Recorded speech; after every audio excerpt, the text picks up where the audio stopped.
What has become of this city? There used to be laws, justice, not anymore. Crime is out of control, cats are missing, and townspeople are being victimized. We were supposed to protect those who couldn't protect themselves. Get off my car, you little pecker! We are two sides at war. But war isn't going to save our city.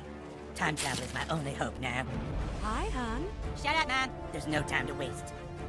I have to go back, change the present if I can, and find this cat. And in doing so, perhaps I can change what has happened to all of us.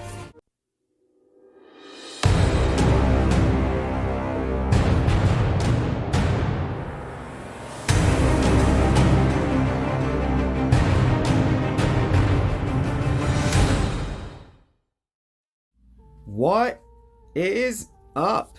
What's going on, guys? Trizzle here, tuning in, bringing you guys another great video. Man, oh man, I need to have a conversation with Supercell. I know Darian just put out his AMA, a lot of good things on the way for the game, but there's just one thing that's been nagging, and it completely takes away from the overall enjoyment, especially if you like Clan War leagues. And that has to do with the elephant in the room, guys, matchmaking. Those of you that play the game, especially, all the different events that Supercell puts forth, everybody was excited for Clan War leagues. We knew that war is really what makes this game tick. And when it comes to Clan War leagues, it opened up an entire door of, esports leagues, world tournaments, things that can bring a lot of money into the game. And, it's good for everybody. But I will say that for the average player, Clan War leagues matchmaking is complete and utter dog shit. And those of you that watch Steven Crowder, gotta say hashtag change my mind. Because I can tell you that we aren't even in a super high league, but it is so mismatched and unbalanced. Not that I want to keep running my mouth, but I just gotta show you guys the unfairness.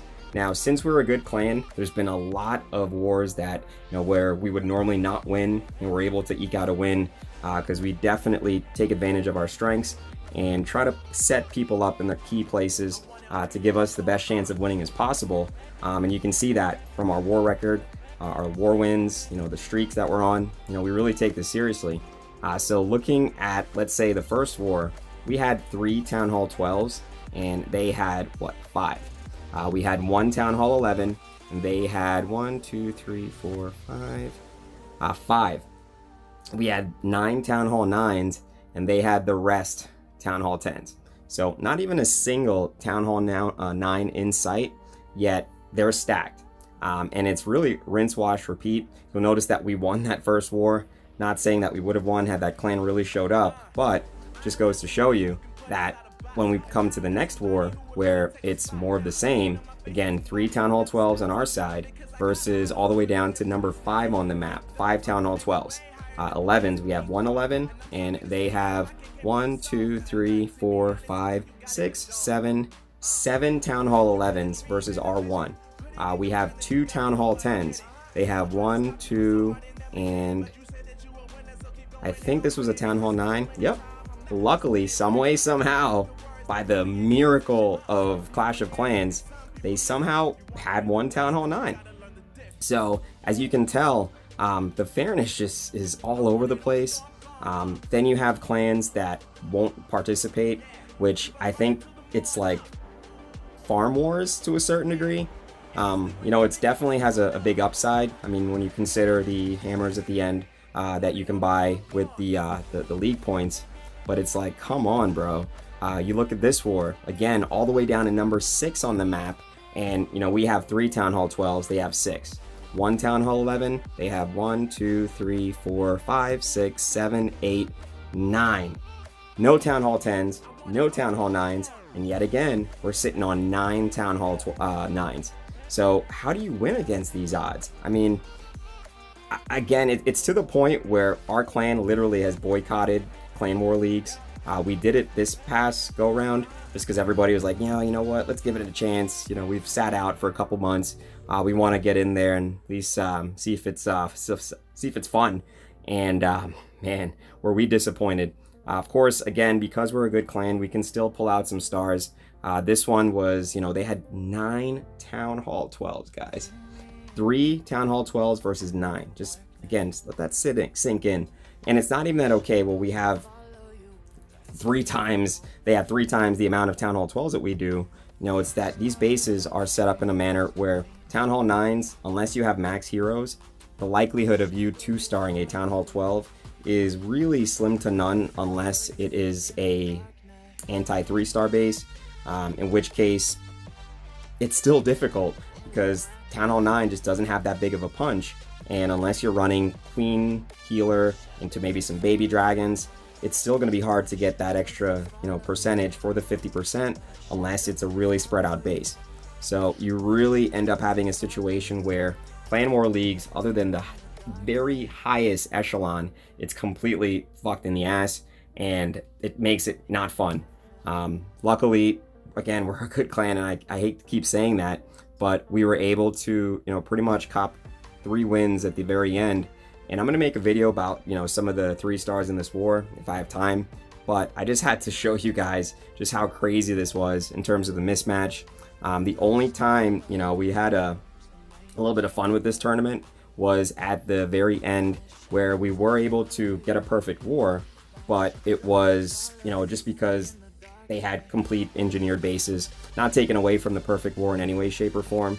As I go down through these bases, you're not going to see a bunch of engineers, but because we put the right players in the right position, we're able to get Town Hall 9s reaching up, tripling bases like this that were at heart Town Hall 11 offense, but in terms of defense, they were engineering. So with that being said, guys, I don't want this to be an entire rant video. I would like to go over a couple special items that Darren just released with the Reddit AMA, starting with the very top.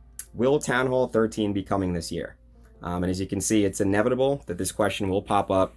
We've had 2 or more updates planned for the rest of the year. And while we don't generally announce major Town Hall updates, like a new Town Hall, until we're ready to announce it, we do have updates planned for mid to late autumn and 1 more for the end of the year.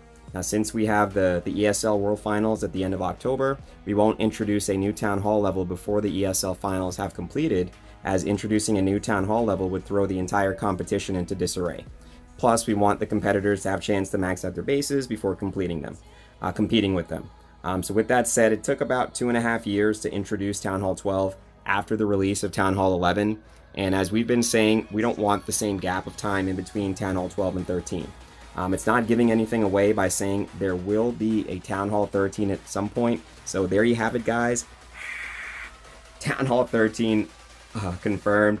Dab on a weird flex game, but there it is. While it's not a hard commitment to timelines, we would like to release a new Town Hall level every 18 months or so, and that's not a guarantee that when a new Town Hall will arrive, but just a guideline of how frequent we'd like new content of that scale to be released. We have a pretty big update slated for the end of the year.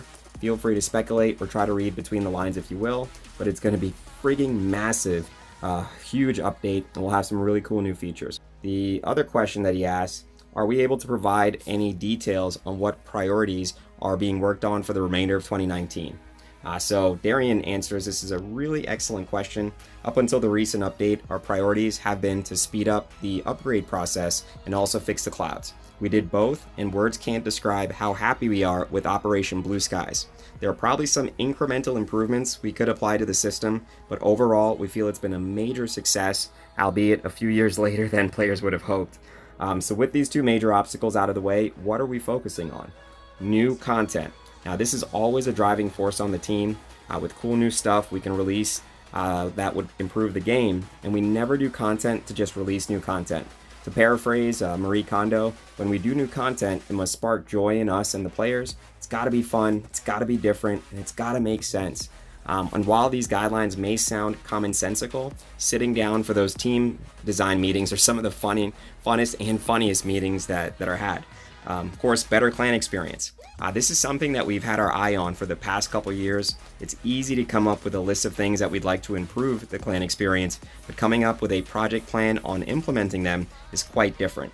but we are looking at a ton of quality of life improvements on this front. Single player content. While it's not high on the priority list, we would like to add some cool single player PvE content in the future, and what shape that'll take is still up in the air, as we have thousands of really cool ideas we'd like to put into the game. Esports. This was the very first year Clash took the world stage in the form of esports in partnership with the ESL. It was a huge gamble that's given us a 7-year mobile game, that's given a 7-year-old mobile game, but partnering with ESL was a match made in heaven, as we've seen so many pro teams come out of the woodwork. Tribe Gaming, Team Queso, and many, many more have thrown their hats into the ring with sponsored teams. Now, with players in various countries going to the finals, it's truly a world championship. So we'd like to explore the esports space a bit in the coming years. Will we get any third village in the future? Probably not. And that's good, as is, the bag is kind of mixed on the builder base. Some people love it, some people don't. You will find that most people think it's just a time slot filler to some degree. So that makes sense. Will the Grand Warden be getting a skin? And I can tell you, for those of you that are Town Hall 11 or higher, there's just not that many people that are Town Hall 11 or higher. So it looks like they're going to be coming forth with it at some point, but just not today or tomorrow. So when it comes to the Grand Warden, the number of players who've unlocked him at Town Hall 11 is significantly lower than players who have a Barbarian King and an Archer Queen. So we won't be doing Warden skins too frequently, but the Warden has been aching to get his party clothes on, and he's a wild one under those scholarly robes. So keep an eye out soon, and we will invite you to the grand celebration. So there you have it from Darren's mouth, from the horse's mouth. Town Hall 13 confirmed, guys. I can't wait. Excited to bring you guys that awesome news. But in the meantime, can you hook a brother up, Supercell? Can you at least fix the damn matchmaking in Clan War leagues? Can we get that done at least? I mean, god damn. Alright, so with that being said, really appreciate you guys watching the video all the way to the end. Make sure you guys drop a comment below. Hit that subscribe button. Bang that notification bell. Trizzle tuning out.